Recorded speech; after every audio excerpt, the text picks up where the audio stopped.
Hey everyone, happy holidays. It's David back with another one of our holiday chat features. And today I'm talking with Nick and we're going to be talking about the catering business. How are you doing today, Nick? I'm doing well. I hope you are. I am. So why don't you tell us a little bit about yourself and tell us about this deal that you're looking at? Okay, so my name's Nick, and I'm currently in the catering business. Been catering now for about 12 years. I work for a large caterer. I am their operations manager, Okay. and I'm currently thinking about purchasing another catering business that's focused around antique pizza truck with a authentic Italian wood-fired pizza oven on it. So it would be on site, making fresh pizzas for weddings, corporate events, and so on. So it's like a food truck that people book in advance and you do more than just the pizza. You probably arrange the beverages and the dinnerware and all that kind of stuff too. Could do beer and wine, could do salads, but it is a limited menu because you're actually cooking on site. Okay. All right. And the what do you want to discuss with me today? You want to talk about the business that this business that you found you might potentially want to buy? Exactly, the valuation and just whatever pitfalls you can see. Okay. So, how did you come to find this deal? So I was actually on a catering event. I was catering a wedding, Yeah. and I was doing the appetizers with my catering company, the appetizers as well as a mac and cheese bar, and this pizza truck was doing the pizza for the actual entree for the wedding. Okay. So I met the owner there, and I was just in awe of the truck because it's a gorgeous antique international harvester, just beautiful, beautiful truck. And I was in awe of it, and so I had a conversation with the guy, and I said, I love it. I said, if you're ever interested in selling the business, he goes, well, actually, Steve, I'm working on something right now. And if that comes through, then I would be interested because I couldn't do both things at the same time. Okay. And so this guy who owns a catering truck, is it basically him or just him and a small staff? Small staff, and his son is his main guy. Okay. And do you have any kind of numbers on the business of what they've been doing? I do. He sent me numbers. Okay. So what for how many years? How long has he been going? So 2019 was his first year. Obviously, 2021 through the pandemic, and then last year, 22. I have the numbers on this year. Okay. So what does the total sales look like for those 4 years? Oh, okay. Well, let me see.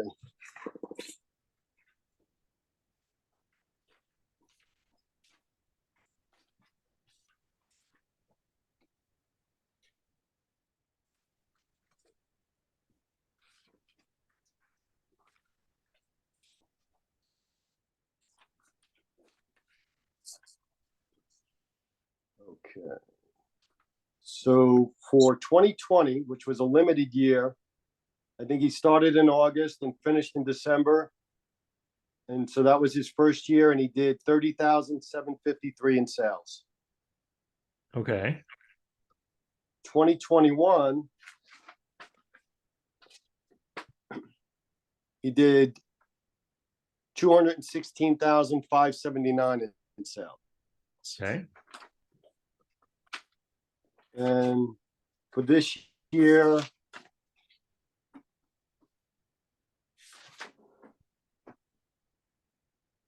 he's got $247,000 in sales. Okay. And And so he does have bookings for next year. okay. About $84,000 worth of bookings for 23. Okay. And so what do his expenses look like? Does he have how does he have it itemized? Does he have his direct costs like the food cost, paper I can cost? go over it with you. Yeah. I'm just wondering what the total of his costs are so we can get to the bottom what's left over for him. Okay. So cost of goods sold for 2022, he's got at 41,739. Mm-hmm. And then total expenses, 117.5. Mm-hmm. So he's giving me some different numbers. So on this one profit and loss, he was showing me for 2022 total revenue of 200,000. I think the other numbers he might have showed me would include cash, which he's not showing me on this P&L sheet.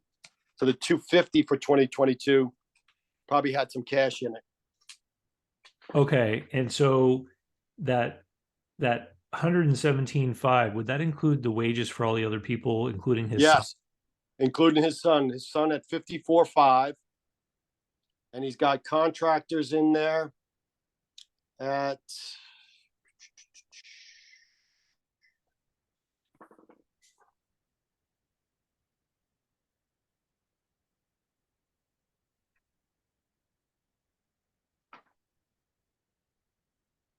contractors at 19.7.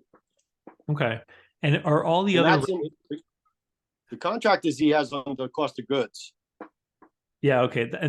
And sometimes direct labor in the food service business goes into cost of goods. So it's not Okay. abnormal. It's just Okay. whatever they choose to do. And so are all the other kind of business expenses there? Like, does he have expenses for insurance and cell phone and He does. repair and all that kind of stuff too? Okay. He's got it all. You want me to read you the No, line items? I don't need to itemize it. I just want to make sure that stuff was there. So basically for Yeah. 2022, he has close to 250 in sales, and it looks like he's got about 160 in expenses. So 250 minus 160. Right. So he's left with about 90,000 for himself. Now, you mentioned cash. What opportunity does he have to make cash sales that he may not be declaring? What kind of events would those be? Could be anything from a bar mitzvah to weddings. I don't know. He just mentioned it to me off the cuff on my first meeting with him. Mm-hmm. So he said, I do get some cash sales, and I didn't dig into it whether or not he's declaring it or not, but it looks like he's not. Okay. So I guess the reason why I was asking is I'm wondering if he just does catering jobs, or if he sometimes will go to events where he's acting more like a food truck, like just selling pizzas by the slice to passersby and stuff like that. Yeah, just catering events. He doesn't. It's not a food truck license. So he's got a commissary, and he's licensed through his commissary. His board of health goes through the commissary, not through a food truck. And his commissary, does he rent that, or does he own that place? Yes, he rents it. And the rent is in the numbers that you saw. It's in the numbers, yeah. And it's expensive. I think I could do much better on a commissary than what he's paying. And what's he asking for this business? I haven't gotten to that yet. I figured I was going to talk to you and get your advice, and I'd make him an offer. But he did send me 2 business valuation calculators. One he's got listed at 220, and the other one he's got it valued at 394. Okay. So I did a quick look, and I'm going to change what I'm looking at, because while he operates from a truck, this very much is a catering business. It's not like a catering truck or a food truck. As you said, it's a different kind of license, different kind of operation, right? Exactly. Yes. So when I look up, I have access to a couple of different databases here. One of them is a bunch of comments and anecdotal feedback from business brokers that work in this industry. And what this one says is that these businesses often sell for about 35 to 40% of their annual revenue. So, and then there's some more. So we're going to look at this from a couple different angles. So if I take $250,000 and I multiply that by 0.35, I end up with 87.5. And if I take 250 and multiply it by 0.4, I end up with 100. So from that point of view, this business, from a revenue point of view, rule of thumb, it's worth, let's say, 85 to 100K. Now, I also have another bit of information here that says that businesses in the catering space with revenue under $1 million can sell for about 1.6 times SDE. And that SDE is the total profit to an owner manager that works full time. So we're going to call that 90,000 or SDE. So this would be 1.6 times 90 gives me 144,000. Now, I also did some research where I have a big database of say past transactions that have occurred. And I'm going to put in some parameters here. So I'm going to put in that I only want catering businesses with 200,000 to 275. And I'm just going to see how many it gives me. It only gives me 6 results. Okay, so I can work easily enough with that. Now, when I look at these 6 different transactions here, they have revenues. I'm going to sort them by revenue. So I've got one that did sales of 200,000 and it sold for 82,000. And I have one that did sales of 212,000 and it sold for 60. And here's another one with sales of 230. It sold for 67,000. And here's one with $250,000 in sales. It sold for 79,000. And here's one with $250,000 in sales. It sold for 71,000. So, I mean, this is all pretty consistent. It's actually consistently lower than what we were initially talking about, looking at the rule of thumb. And the reason why is because, well, rules of thumb are pretty awful to use for valuing businesses because they tend to be trying to Right. be average, catch all sort of thing. But the reality is that this is a pretty small business. And so, Right. so, if you owned this business and you had to hire me to be the manager of it and do all the day-to-day functioning, booking, sales, management, operations, etc., what would you have to pay me? Like, what's a going rate for a manager in the catering world for a salary? 60K. 60K. So this person that's operating this business to earn 90, basically what they've done is they've invested a bunch of their own money, not to earn 90, but to earn an extra 30. Because if they didn't have their own business, they'd have the skills to go and do that job somewhere else, right? And so that's why for such a small business, we're seeing these kinds of sale prices.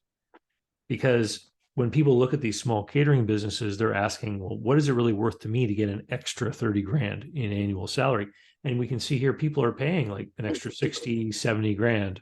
That makes sense to people, right? Right. The problem this guy has is that he's probably got a whole lot of money invested in that truck. Sure. I got his balance sheet. And it probably shows what his outlay was to build that thing or to buy it. I'll give it to you.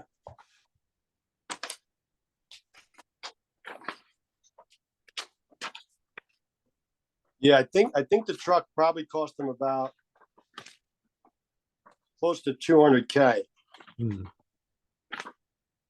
Hold on one second. Okay. So on this balance sheet, he's got it accumulated depreciation of 76K. Mm-hmm. Antique pizza truck valued at 137. And restaurant equipment, he's got a couple of reach-in fridges, big Hobart mixer. Mm-hmm. He's got listed at 12.5. Okay, so is that 130 after the depreciation? Like, does it say it was 200? I would think so, yeah. Okay, so so he's invested a lot of money. He's invested a couple $100,000 in order to earn himself an extra 30 over what he would earn if he became a manager in this industry, right? And he would appear to have those skills. And so this is a case of what I call zombie capital or dead capital. Right. Because he's invested a bunch of money. And the example I often use is that if you bought $1,000 of stock in the telephone company, and then the next day you looked online and saw that it went down, you would know right away you lost some of your money. What this guy has done is he's invested a lot of money into this truck and the commissary and all the outfitting, and he doesn't have a mechanism that tells him the value of his business. And so he doesn't know yet that he hasn't created a cash flow stream which would warrant the investment he's made in this business. Right. Right. And so it's difficult because, really he's got a business that's worth like half of what he invested in the truck. Right. So what are you earning right now? Close to six figures. Right. So for you to buy this business, you would basically be trading a six-figure income for one that's a little bit less, and you'd have to invest money in order to do it. Right. Now, I know you always say never buy into blue sky, but there's a lot of blue sky in this business. Mm-hmm. The potential for growth is enormous because I already have connections at every major catering venue. So I could go instantly and shake a few hands and be on their preferred catering list within a week of every venue in the area, as well as I have close contacts with a lot of corporate personnel where I do corporate catering now. It wouldn't be a conflict of interest because the company I work for doesn't do pizza. Mm-hmm. So I could easily set up contracts with a lot of big corporate companies in the area and have a lot, like I said, there's a lot of blue sky. Yeah. But I would never want to pay for that because that's my work. Right. So the way the only way that I can think of that this could end up being a worthwhile thing is that you would have to look at it from the point of view of you starting a business. And you would say, if I was starting this business, knowing what you know about his performance, you probably wouldn't want to buy all the stuff he has. But then that leads me to the next question. Would he be willing to lease you this truck? Don't know. Because if you can make a deal with him where you could lease it with an option to buy it, then that could change everything, because then you could get into this new business of yours with very little money down. And you could So, try to build this thing up. But if you did achieve the success you thought, you'd exercise your option to purchase the truck and you'd buy it with a loan or what have you. But if you never were able to really build it up to make it worthwhile, then you would have not invested the money. right. So lease to buy the whole business because he's an LLC, he's got a website. It wouldn't just be the truck. Well, I mean, yes. And so he would have to be willing to do that kind of thing for you. Right. Yeah. And so I'm not talking about buying it with a seller note, which represents a debt. I'm saying if you go to him and make a deal and say, look, I'll take over your business, I'll lease all your equipment from you, I'll pay you, $4 or $5 a month to rent everything.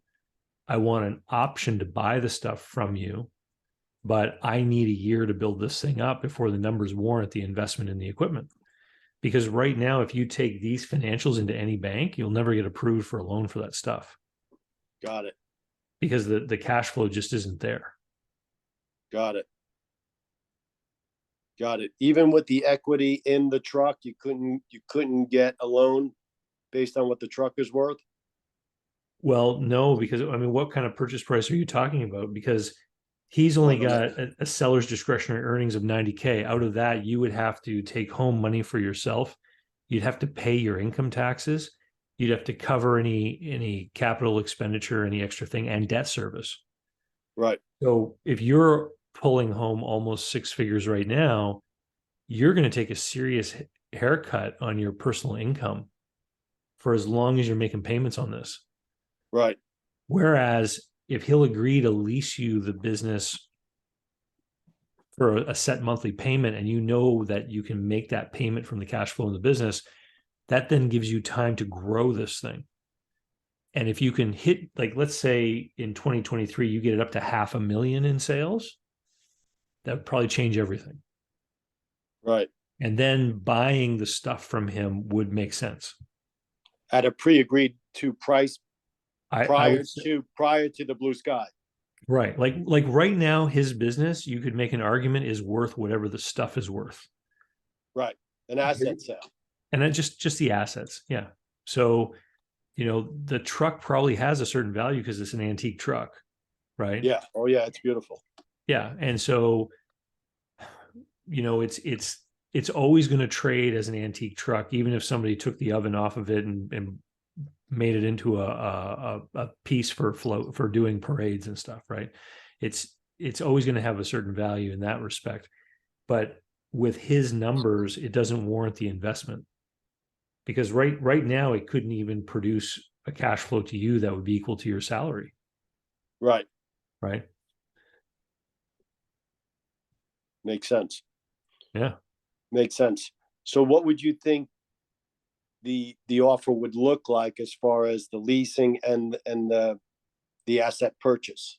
Well, what do you think all this stuff is worth? We know that the truck, well, let's just guess. Let's say the truck's worth 150 and the other equipment that he has is worth another 15, right? Right.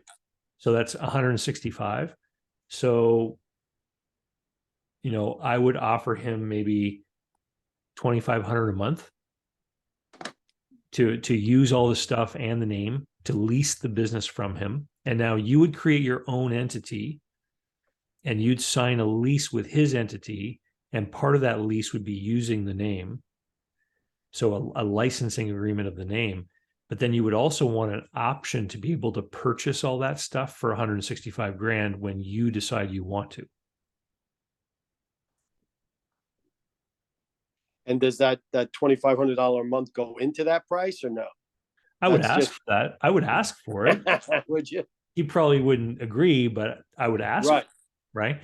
And just explain to him, like, right now, even though your business appears to be going good from your point of view, if I was in your shoes, I out of the 90K, I would have all of these things coming out. I would starve.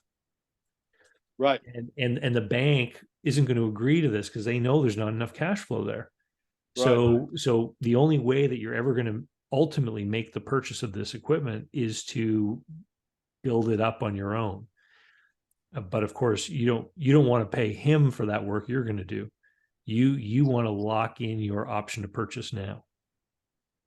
Got it. And you would have I would have a lawyer draw all up that agreement.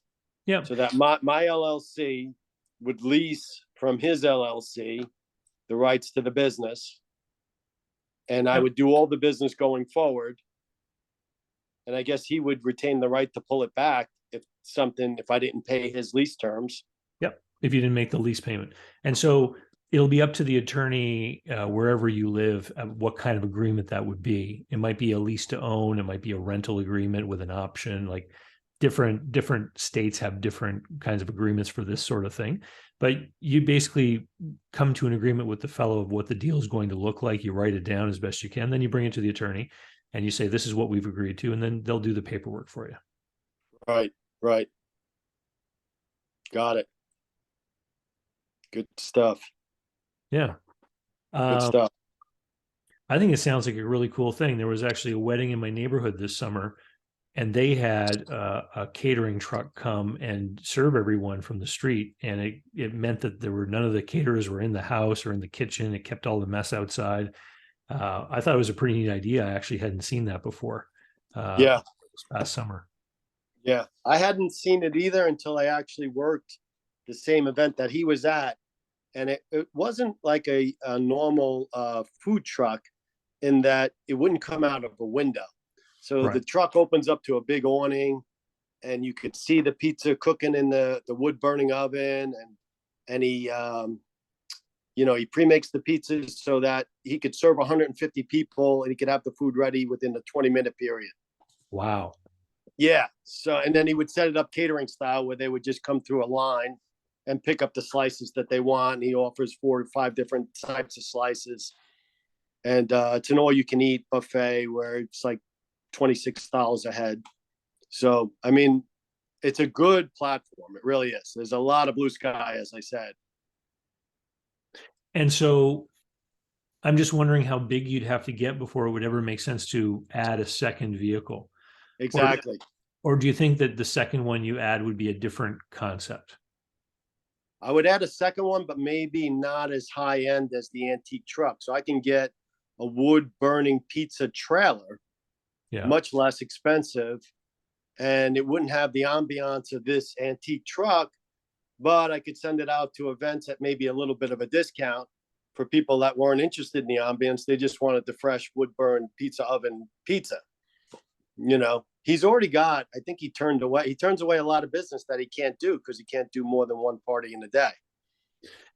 Yeah, and I would imagine that's a problem in the catering business in general, is that a lot of events are planned for the same dates on the calendar. Yeah, yeah, yeah, yeah. But so I've watched my company scale from $1 million in sales, the one I work for now, to this year they're going to be doing close to 5 million. So Wow.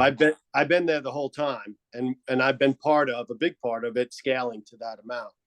So we can do 5 weddings on a Saturday, and we do multiple events. We could do 15 parties during the week for corporate drop-offs and service meals. So I've seen it scale, and I know I can, and I'm a big part of it. So I know I could duplicate it. And so, we're this is an interesting conversation for me because, let me ask you this. Before you saw this pizza truck, were you dreaming about owning your own business? Yeah, not necessarily catering. My other idea is to get into like an auto repair business, because I've had maybe 10 years of life experience in the auto business, in sales and service. Okay. So that's my second concept that I'll be calling you about. Well, this is what I wanted to ask because a lot of people are in a position where they have a pretty good thing going. I mean, your job is a pretty good job, right? You're being fairly paid, and you've been in a growing company, so obviously you feel there's job security there, right? Absolutely. They're on their way up. Um, did you ever think about perhaps approaching the owner of your present company about doing this together, or bringing him the opportunity in exchange for some kind of um, you know, advance in your career? Like, because for him to buy it and add it to the array of things that the $5 million catering company would do would be far less risky than for you doing it. And I'm just wondering if that's a path of thought that you ever went down. I thought about presenting it to him if I decided not to do it, Okay. but I didn't think about like a joint venture, or just, yeah, I didn't think about it from that framework. Yeah, but it could be something he could easily bring right into the fold, because he's the commissary, so that's out, and he could hire different staff to run it, and it would be a no-brainer, and it would be very easy for him to roll it in. Yeah. I think it sounds like one of the hurdles here is going to be the seller, because he seems to think it's worth a lot more than it is. Oh yeah, don't they all? Yeah, they pretty much do. But yeah, like he never, well, he sent me those 2 estimates, but we never talked numbers. And I told him, I said, I have advisors. I had full intentions of doing a conference call with you, and that once I conferred with them, that I would make an offer, or talk to him further about it.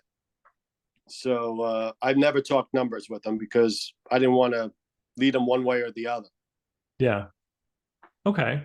Well, what else then? I mean, is there anything else that came up in those conversations that you think might be material to this? Um, no, like I said, he did say there was a cash component, so that could make a little bit of a thing. But honestly, the way you've spelled it out to me, it makes sense that it's too much of a risk and to take a pay cut for me. Yeah. Even with the blue sky involved. And I mean, okay, so let's talk about that cash part, because um, he probably can't prove it to you, right? Right. And so there are a lot of people out there who, if they figure out that their numbers aren't quite right, they will insinuate that, well, I take some I'm gonna take some cash as well, and it can't Sure. really be proven.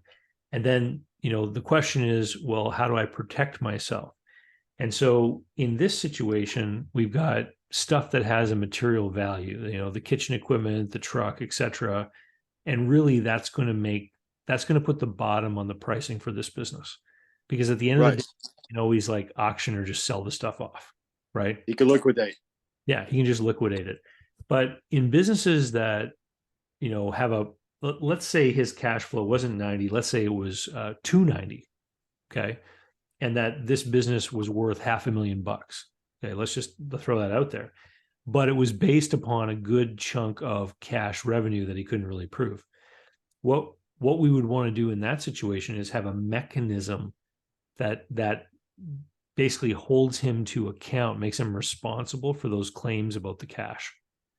So there was a pizzeria business that I did where the seller was saying that there was a certain amount of undeclared cash in the business, and the buyer and I formulated an offer, and there was a seller note. So I rough numbers from memory here, but I believe the business sold for about 150 grand, with 50 grand being the note.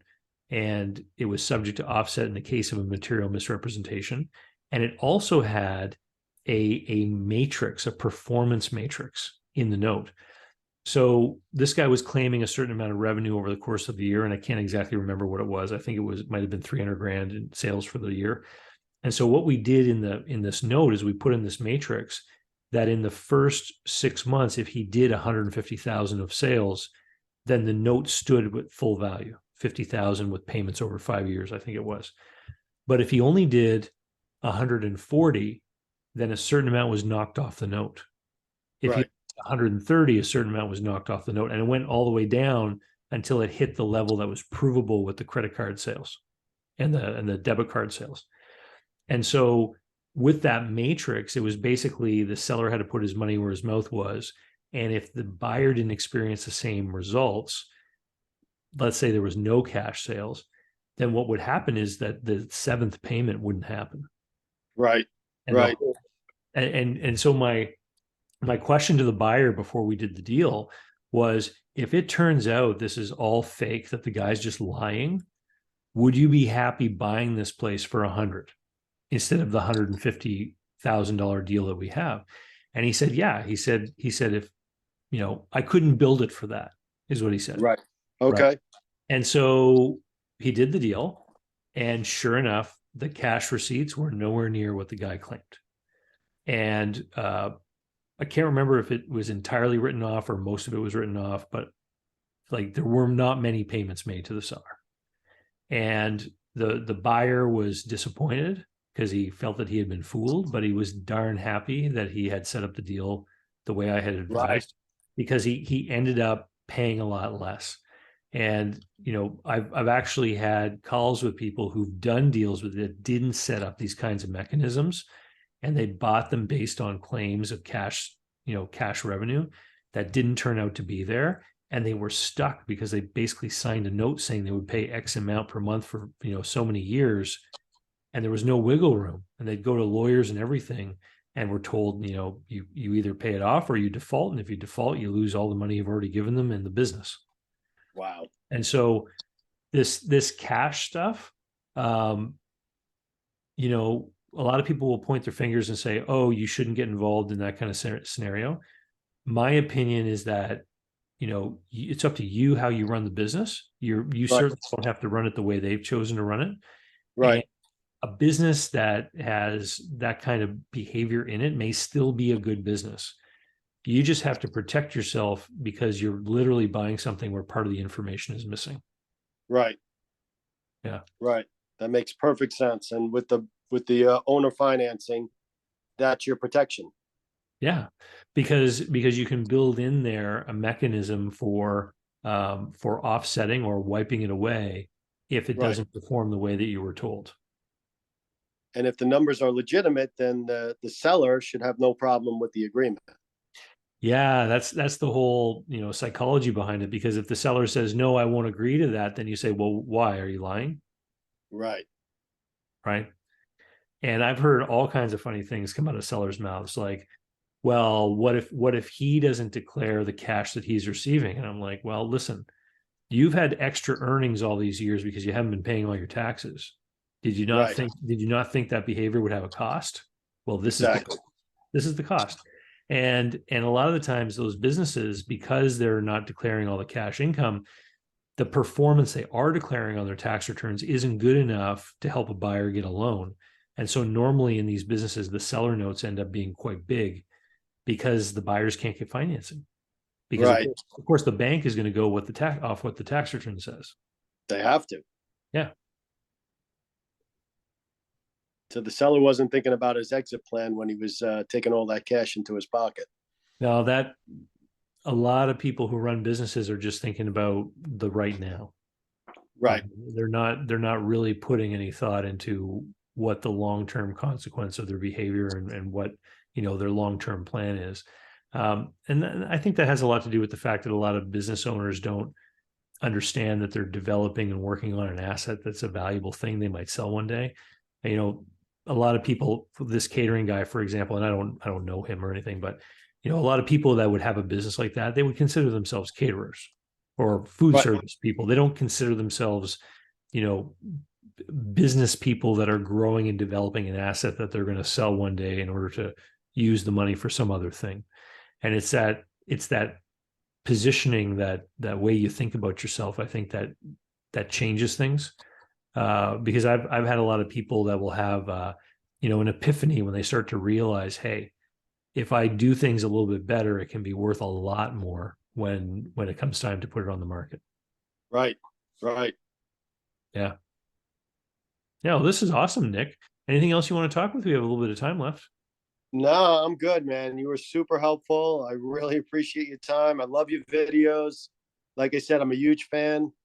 I'm a subscriber and I like them all. So I'm a thumbs up guy on all your videos. Thank you very much for your support. I love that. And good luck to you, man. Have a great season this holiday season. I bet Christmas times is busy for you. Oh, it's crazy. 80-hour weeks. Yeah. Yeah. Make hay while the sun shines, right? Exactly. All Thanks right. again. Have a great night, okay? Take care. All right, bye-bye. Bye.